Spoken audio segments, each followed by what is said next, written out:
My name is Jennifer from The Brights. This is our channel that we normally do daily vlogs on. And I thought today I would talk a little bit about me and things that I go through in life. One big thing being my anxiety. How I cope with anxiety. I thought I would do this because we are still daily vlogging.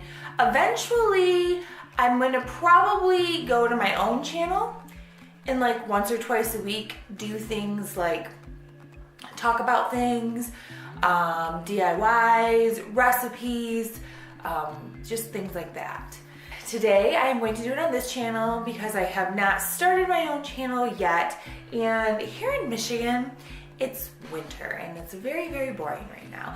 And we are still doing daily vlogs. They're just not that great right now. So I'm kind of looking at, other things to do and to talk about. If you don't want me to do this on the daily vlog video, please just leave it in the comments below. If you find any of this information helpful and you would like more videos like this, let me know and I can do that as well too. As I said, my name is Jennifer. If you've been on our channel and watching our daily vlogs, you know that we have 4 children, my husband and I. I'll go on another day on the story of how all of that came about, and that obviously if you've been with us for a while, you know that Quinton and Ethan have a different father. So that is something that I can do on a totally different discussion. Today I'm going to talk about anxiety. And I have lived with anxiety, panic disorder, since I was 15 years old. And it kind of started because I developed SVT, which is shortened for supraventricular tachycardia, which is too much electrical signal in the heart, basically is what it is. So I dealt with that for so long that I ended up, by 16, I was in really, really bad anxiety. There was a few points in my life where I didn't even want to leave my house. I didn't even want to go to the grocery store. And there's still times till this day, and I'm 39 years old, that I fight my anxiety just to get through a day. And this time of year, when we don't have any sunshine, and we're kind of limited to what we can do here in Michigan because we have so much snow, and we are actually supposed to get another big snowstorm tonight. There is fun things to do outside, but when it's 10 degrees or negative degrees, it's hard to want to be out there very long to do anything because there's ice skating, there's sledding, there's building snowmen, and just playing in the snow, making forts and stuff with your kids. There are a lot of fun things you can do in the snow, but not when it's so super, super cold. With that being said, this time of year, with the lack of sunshine and just not much to do, it tends to bring on the anxiety more. And with the lack of daylight, we only have daylight right now from like 7:30 in the morning till about, our days are starting to get a little longer now because we are into February. So until about like 5:30, 6 o'clock. But in the summer, we're daylight from like 5:30 a.m. to 10 p.m. So that's really nice. But I'm not a night person. My anxiety tends to hit me more at night.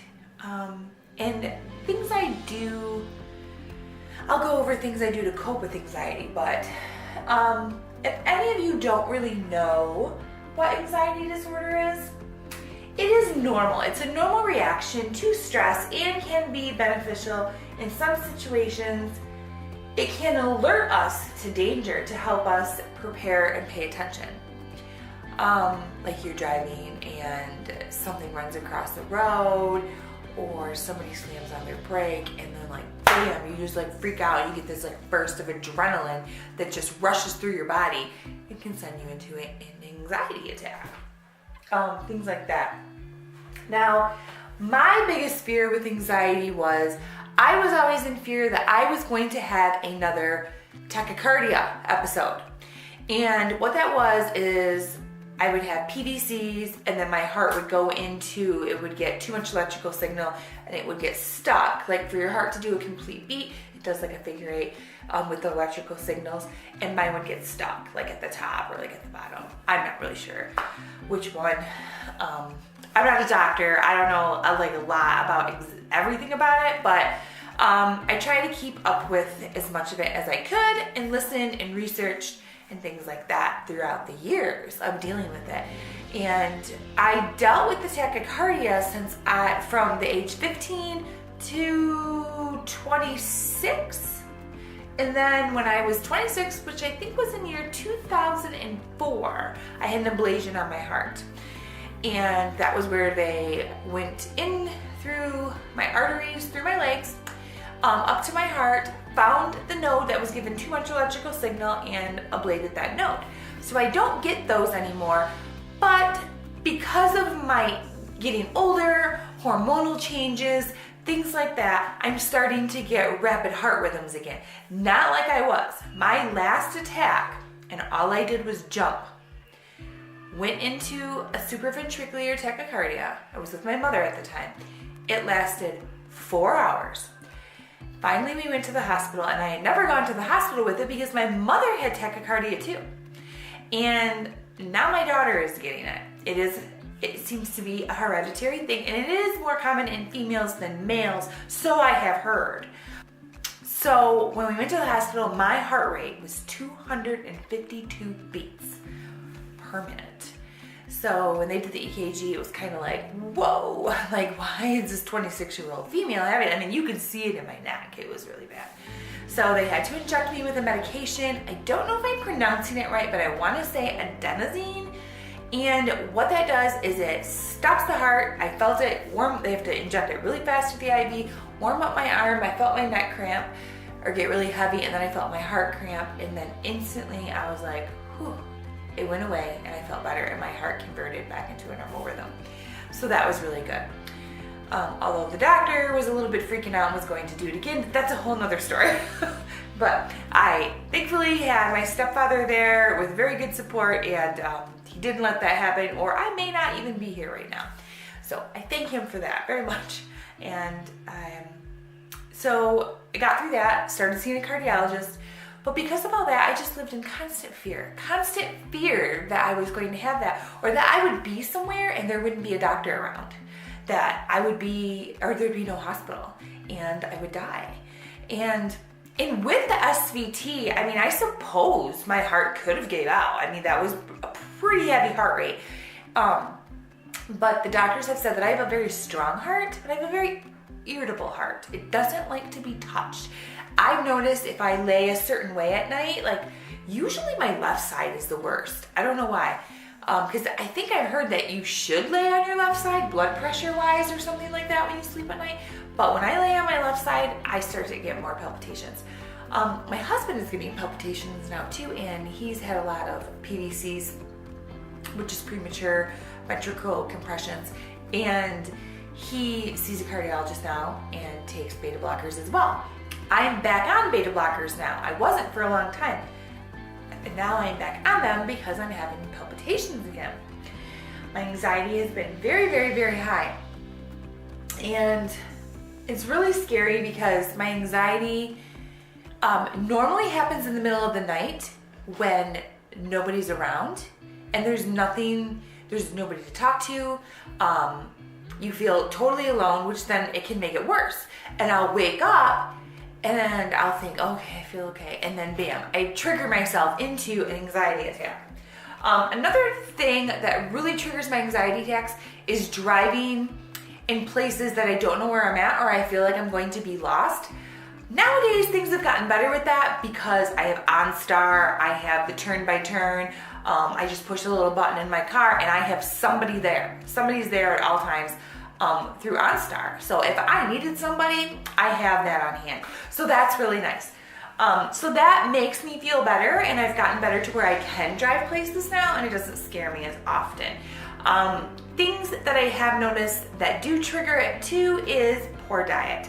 eating very badly, going out to eat because of all the stuff that's in foods when you go out to eat. The extra sodium, just the processed food, just all that processed food. It's not good. And it's expensive to eat healthy.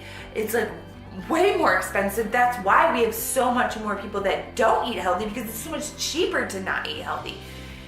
But it has gotten to the point in my life now that I'm like, you know what? I got to stop. I got to stop this. I have to start eating right, because about in the year 2010, 2011, I became Weight Watcher lifetime member, and I was working out. I was seeing a trainer. I was also a Zumba instructor at that time. And at that time, I used to be a smoker too, which is totally stupid, and I shouldn't have been smoking with what I had going on with me. But I did not have palpitations. I did not have any of the problems that I have now. And now I'm like 100 pounds heavier than I was then. I've had another baby since then. I've quit smoking. All of that and getting older has packed on the pounds.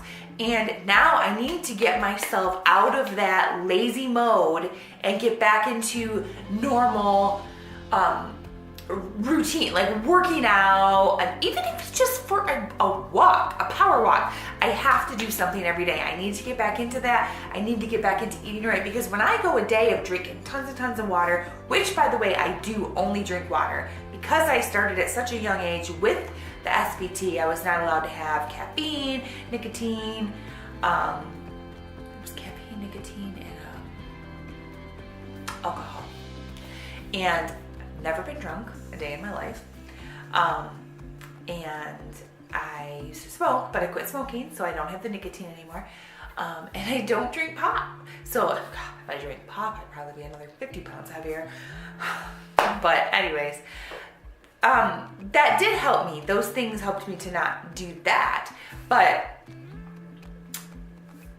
the increased caffeine and things like that are really, really bad. I don't smoke or drink. I do have a little bit of caffeine, if you would call that, in like chocolate, but that's about it. So anyways, that's how I had put on weight. So now I've noticed that once I get this weight off, I'll be better. And well, at least that's what I'm going to try, because I'm not one to take lots of medications. This is some of the things I get when I have my anxiety. Palpitations, pounding heart, rapid heart rate. Definitely something I always get. Sweating, always. Trembling or shaking. Now there is such a thing called anxiety tremors. Horrible. I have them in the middle of the night most of the time, where I feel cold, like I'm freezing and I just can't get warm, and I'm like, those are anxiety tremors. You try so hard to get them to go away, and the more you try for them to go away, the more they won't go away. So you just gotta like clear your mind and just like try to relax. So those are horrible. Feeling shortness of breath or smothering sensation. Oh my goodness, I hate that, where I'm like, and I just can't get that where I feel like my lungs get that really good air. That is a big one. I hate that so bad. And the more I try to do it, the more I can't. So if I just take my mind off of it, then it's gotten better. I mean, I've learned how to get through a lot of these things since I've dealt with this since I was 15. It's been a long time. Chest pain a lot. And you know, the tricky thing with it, it's because you always wonder, okay, I have this chest pain. It's probably just anxiety. But what if this time it's not anxiety? What if this time it's a heart attack? You know, and then running to the hospital all the time. I do have to say, I have not been running to the hospital as much as I used to. I have not been to the hospital since last summer, and that was when I had a pulmonary embolism due to a surgery. Another story. I've actually done a vlog about it back in October. I can actually link that up in the iCard. But that was totally different. But since then, but the blood clot's gone now and everything's good. But since then, I really haven't been to the hospital. And I literally was going there so much that they pretty much knew me by name. Feeling dizzy and lightheaded or faint. Oh my goodness. Dizzy is such a big one. I hate that. I hate that feeling, that dizzy feeling. Feeling of choking. I haven't really had the feeling of choking. No, that isn't one that I've had. But that is a symptom of anxiety. Numbness or tingling. I get numbness in my hands and in my feet often, and tingling feeling. Chills and hot flashes. Yes, 1 minute I'm like, oh my gosh, I'm freezing, and the next minute I'm hot. Nausea and abdominal pains. Yes, I do get that. Feeling detached. Yeah, I guess I would say that I would have that, where I just kind of feel lost maybe, and just like, sometimes I feel like I'm in a dreamland. It's really weird. Fear of losing control. Yes. I've had that sometimes where I fear that I'm like, oh my gosh, what if I can't get a hold of this? What if I can't get a hold of this anxiety? That's never happened.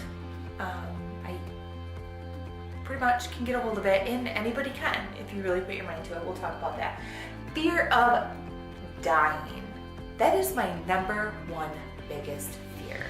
I know we're all gonna die someday. We all know that. But I'm constantly scared that my anxiety or the palpitation or the pounding of the heart or something like that is going to kill me. And the one thing that I always remember my stepfather always saying it to me, because when this started, he would go for walks with me, which is definitely another way to cope with your anxiety.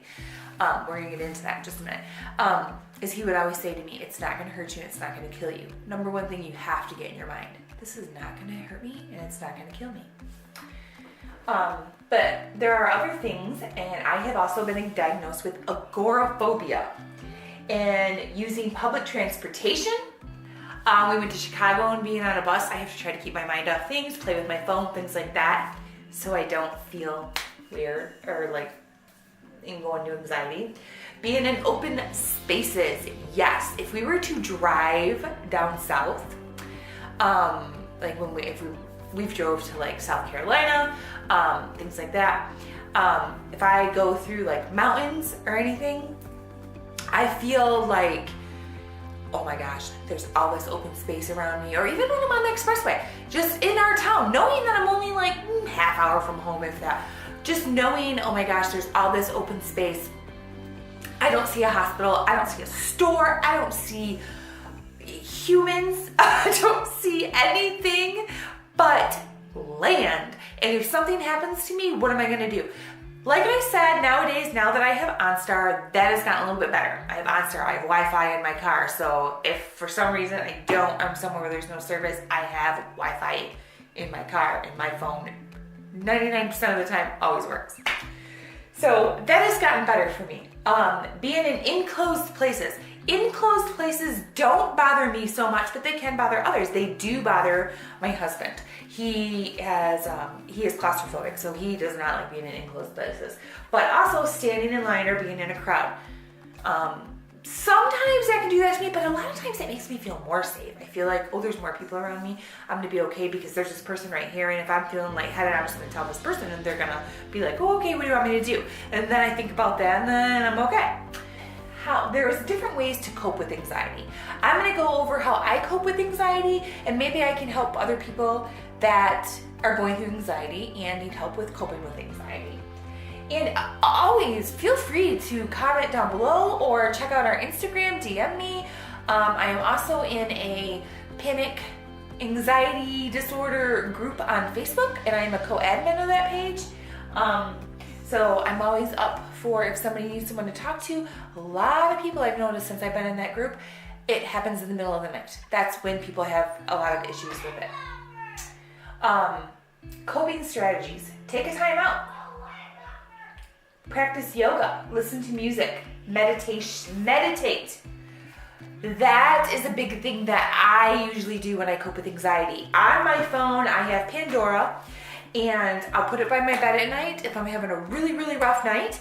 And on Pandora, there's a meditation calm station, and I'll play that, and it's just relaxing. That does help me to listen to that. It helps me to try to clear my mind.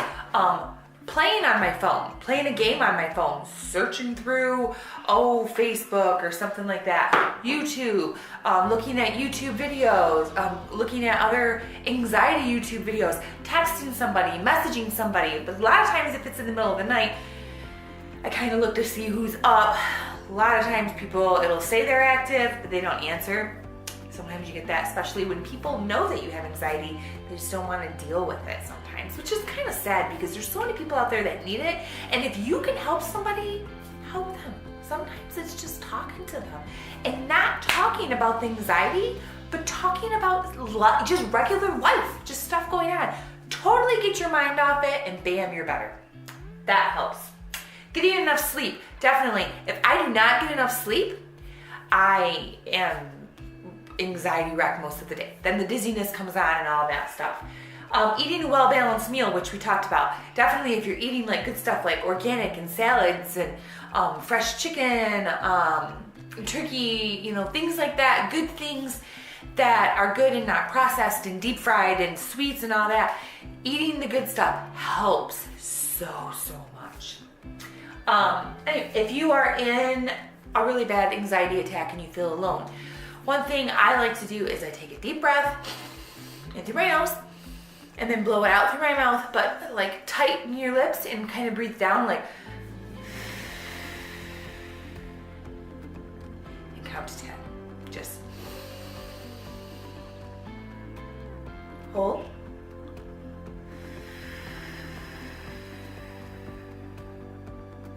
Do that a few times, get your mind off it. It really does help. It just calms you down. Welcome humor. A good laugh goes a long ways. Talking to somebody, laughing, watching something funny, that tends to help. Getting involved with stuff, like what I did with the anxiety page. Getting involved with that really helped me. There's all kinds of things you can get involved with, all kinds of groups, knitting, doing crafts, baking. I like to bake and do recipes and things like that, which that's another reason why I'd like to get my own channel, because we could do things like that too. Those kind of things help. My daughter, Gracie, has developed anxiety pretty bad. She loves to make slime. Like most teenage girls and boys like to do right now. And it helps her. It's very stress relieving. The clicking noises or something that she gets when she squeezes the slime helps her. So it's hard to say no when she wants to make slime and she's got so many recipes. That girl is doing really good with it. And she knows what to do and she loves it. And she just enjoys it and she puts different scents in it. She's used my essential oils, all kinds of things. So that's really good. Maintaining a positive attitude. Make an effort to replace those negative thoughts with positive ones. So if you're constantly thinking, I'm gonna die, what's that pain? Oh my gosh, is it this? No, I'm not gonna die. I'm gonna be fine. I'm gonna get through this. I'm gonna breathe. I'm gonna listen to my music. I'm gonna watch YouTube. I'm gonna watch this TV show. I'm gonna talk to a friend. And I'm gonna be fine because nothing's gonna happen to me. I'm gonna be fine. Very good to keep the positive attitude. Talk to someone. That is a big thing. If you are somebody out there that does not have anxiety, but you know somebody that does and they want to just talk to you, but you're like, oh, I'm just too busy. If you got 5-10 minutes, just talk to them. Doesn't have to be about the anxiety. Don't be like, well, what's wrong? Because that's gonna make them worse. You just talk to them and just, hey, what do you got going on for the weekend? Oh yeah, that's cool. Oh, did you see that sale? Did you watch this show? This is awesome. Oh my gosh, did you watch that? Blah, blah, blah. Anything like that helps people and it makes you feel so much better. Next thing you know, your mind's completely off of anxiety and you're feeling so much better. Those are good things to do to cope with anxiety. A big thing that I do, definitely limit alcohol and caffeine. Now the other day, my husband was having anxiety really bad. He was having palpitations. Couldn't figure out why it was bothering him so bad that day. Because he ate, he took his medication, because he takes a beta blocker like I do. It's not like narcotics or anything like that. Beta blockers just help slow your heart rhythm down a little bit and help with the skipped beats. He came home from work and he had 2 big cups of coffee.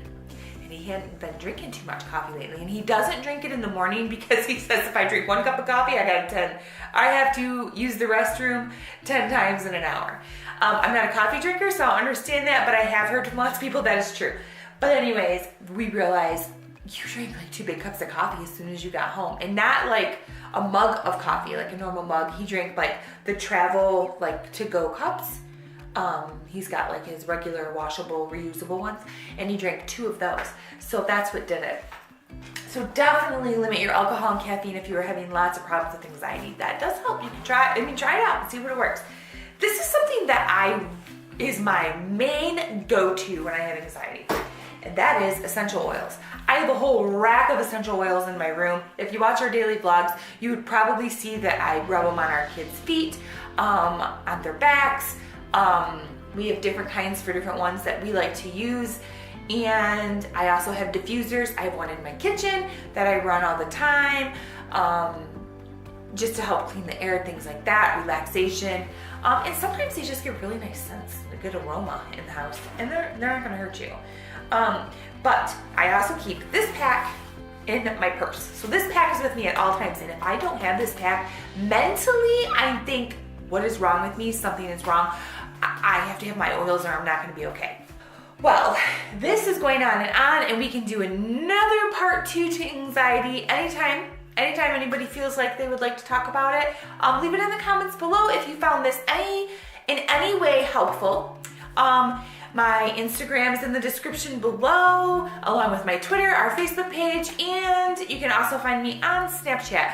So any of that, if you want to get a hold of me and you want to talk to me about anything, I would love to talk to somebody. I mean, it doesn't bother me at all. So if you would like me to have discussions on any other topics in the same category as anxiety, because there's panic disorder, there's social anxiety, there's all kinds of things. OCD, I have OCD too, that is a big thing.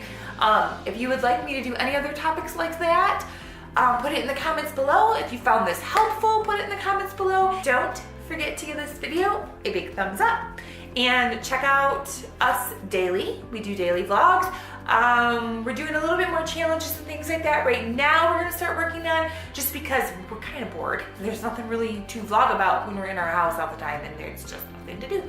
But anyways, you guys have a great day. Thanks for listening to me today. Thanks for stopping here and checking out my video. And if you liked this, please hit that subscribe button. If you are new to the channel, welcome. Don't forget to click that bell so you can get notifications every time we are on. I'm gonna try to do a discussion video like this about some sort of topic at least once a week or so. Leave some topics in the comments below on what you would like to hear about. And thanks again, you guys. And remember, always look on the bright side.